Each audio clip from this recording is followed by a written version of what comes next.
പേരും കള്ളിയാ നീ. അവള് കള്ളിയൊന്നുമല്ല.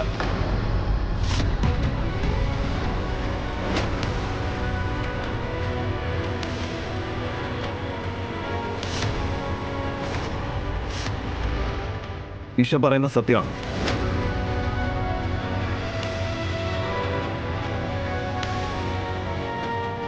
ഇയാൾ അധ്വാനിച്ച കാശുണ്ടാക്കി അത് കവറിൽ വയ്ക്കുകയും ചെയ്തു. ഷോക്കേസിലിരുന്ന കവർ മാറിയാണ് എടുത്തുകൊണ്ട് വന്നത്.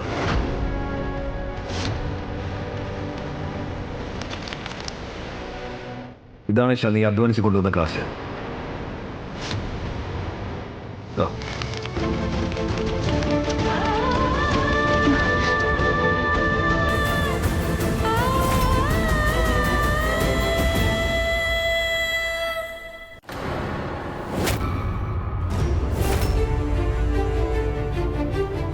അങ്ങനെ ഒരിക്കലും സംഭവിക്കില്ല. 2 ദിവസം കൊണ്ട് 11,580 രൂപ സമ്പാദിച്ചു കൊണ്ടുവന്നോ? എനിക്ക് ഉറപ്പുണ്ടായിരുന്നു എന്റെ മരുമകൾ നുണ പറയില്ല. ഇവള് കള്ളിയാണോ നല്ലവളാണോ എന്നൊന്നും എനിക്കറിയില്ല. പക്ഷെ ആരോ ഒരാളുണ്ട് ഇവൾക്ക് വേണ്ടി നുണ പറയാൻ. ആരോ ഒരാൾ.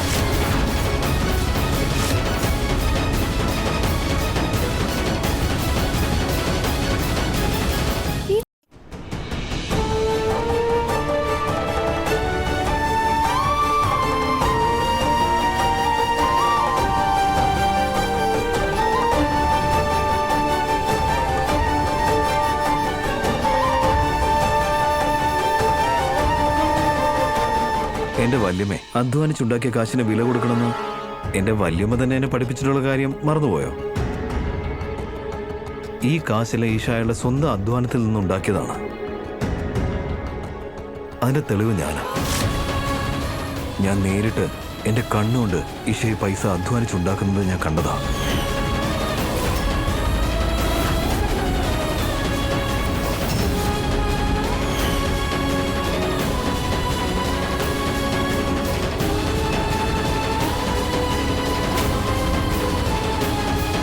ഞാൻ പറയുന്ന സത്യമാണ് വല്യമ്മേ.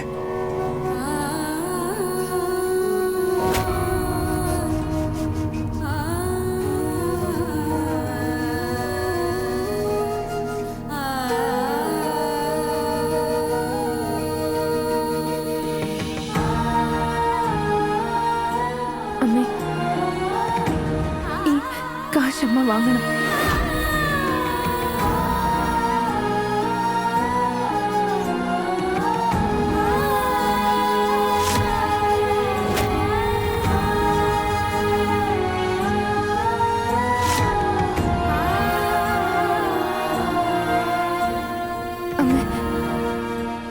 കുട്ടിക്കാലത്ത് എന്നെ വിട്ടു പോയെ.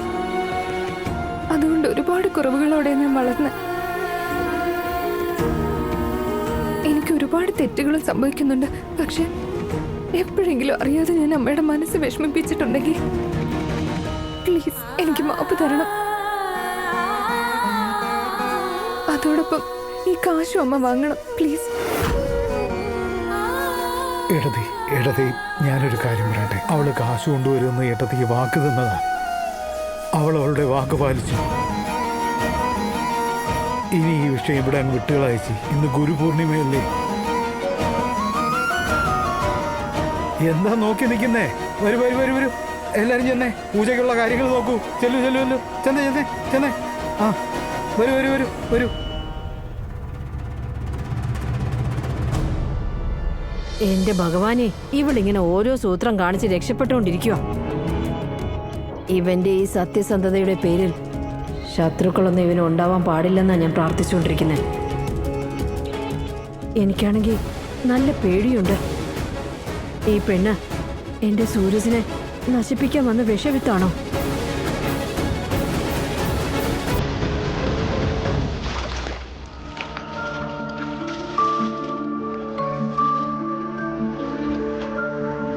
ഈ പ്രതിമ ഉണ്ടാക്കിയാളെ സമ്മതിച്ചു കൊടുക്കണം. അയാളൊരു മാന്ത്രികൻ തന്നെയായിരിക്കും. പെട്ടെന്ന് കണ്ടാൽ തോന്നും ഈ പ്രതിമ സംസാരിക്കുമെന്ന്.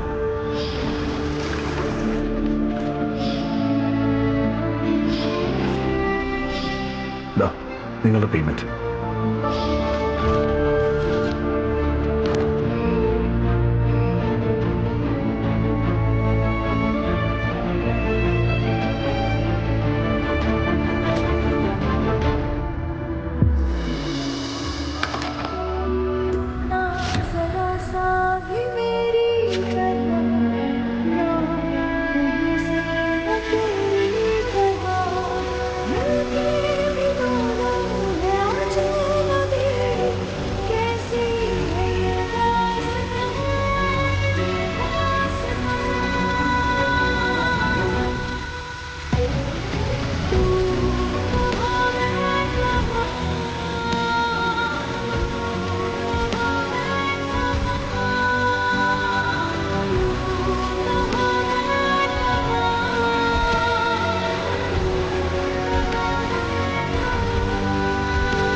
ഇന്ന് സത്യം തെളിയിക്കാൻ വേണ്ടി ഇയാൾ എന്റെ കൂടെ നിന്നില്ലേ, അതിന് വളരെ നന്ദിയുണ്ട്.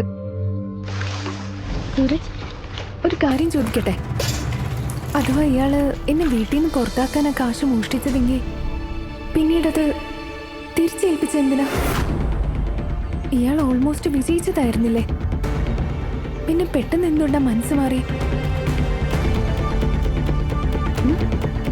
ആദ്യത്തെ കാര്യം, ഞാൻ ഗുണ്ടയാണ്, കാശ് മോഷ്ടിക്കാൻ ഞാൻ കള്ളനല്ല. രണ്ടാമത്തെ കാര്യം, ഇയാളുടെ അശ്രദ്ധ കൊണ്ടുണ്ടായ തെറ്റ് എന്റെ മേൽ അടിച്ചേൽപ്പിക്കരുത്. ഇനി മൂന്നാമത്തെ കാര്യം, കാശ് സമ്പാദിക്കുന്നതും അത് ഇല്ലാതാക്കുന്നതും രണ്ടും രണ്ട് കാര്യങ്ങളാണ്. വല്യമ്മ പറഞ്ഞാൽ ശരിയാ, ഇയാൾക്ക് കാശിന്റെ കാര്യത്തിൽ ഒരു ശ്രദ്ധയില്ല. ഇനി അഥവാ ശ്രദ്ധ ഉണ്ടായിരുന്നെങ്കിൽ താൻ കാശ് അങ്ങനെയുള്ള സ്ഥലത്ത് വെക്കില്ലായിരുന്നു.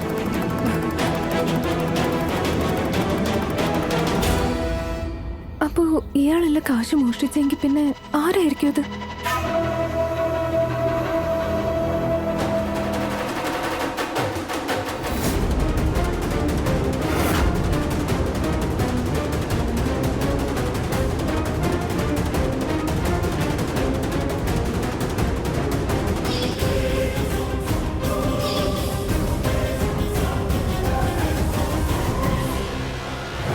എന്താ ഇതിന്റെ അർത്ഥം?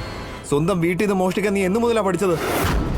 ഇങ്ങനെയാണ് നിന്നെ വീട്ടുകാർ പഠിപ്പിച്ചത്? സോറി സൂരജേട്ടാ, എനിക്ക് പുതിയ ഡ്രസ്സ് വാങ്ങുന്നതിന് വേണ്ടി ക്യാഷിന്റെ നല്ല ആവശ്യം ഉണ്ടായിരുന്നു. അതുകൊണ്ടാണ് ഞാൻ ആ ക്യാഷ് എടുത്തത്. പിന്നെ അത് മാത്രമല്ല, ചേട്ടൻ എന്താ വിചാരിച്ചു വെച്ചിരിക്കുന്നത്? ഇഷ ചേച്ചി എല്ലാം അമ്മയ്ക്ക് കൊടുക്കുന്നാണോ? എങ്കിലും അമ്മ ചേച്ചി ഇവിടെ നിർത്താൻ സമ്മതിക്കുവോ? അല്ലേ? പിന്നെ ചേട്ടനും ചേച്ചി ഇവിടുന്ന് പോണോന്നല്ലേ ആഗ്രഹിക്കുന്നേ? അപ്പൊ പിന്നെ പ്രോബ്ലം എന്താ? പ്രോബ്ലം നിന്റെ സ്വഭാവത്തിലാ.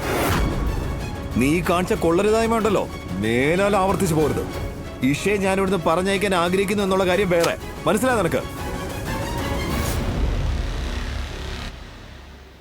പിന്നെ ഇയാള് പോവാതിരിക്കാൻ വേണ്ടിയിട്ടല്ല ഞാൻ ആ കാശ് അവിടെ തിരിച്ചു വെച്ചത്. ഞാൻ ഇന്നലെയും നിങ്ങളെ ഇവിടുന്ന് പറഞ്ഞയക്കാൻ ആഗ്രഹിച്ചിരുന്നു, അതുപോലെ ഇന്നും ആഗ്രഹിക്കുന്നുണ്ട്. പിന്നെ താൻ ഇവിടുന്ന് പോകുന്നുള്ള കാര്യത്തിൽ ഒരു മാറ്റം ഉണ്ടാവില്ല. ഇയാൾ ഇവിടുന്ന് പോയേ പറ്റൂ.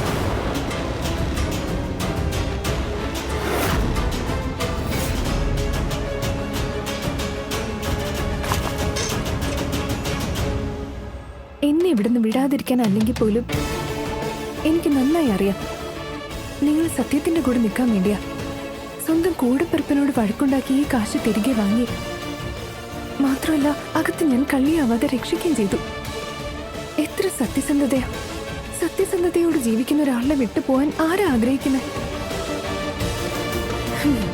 നിങ്ങൾ എത്ര വേണമെങ്കിലും ശ്രമിച്ചോ, ഞാൻ ഇവിടെ നിന്നും എങ്ങോട്ടും പോവില്ല, മിസ്റ്റർ സത്യസന്ധനായ ബ്രഹ്മചാരി.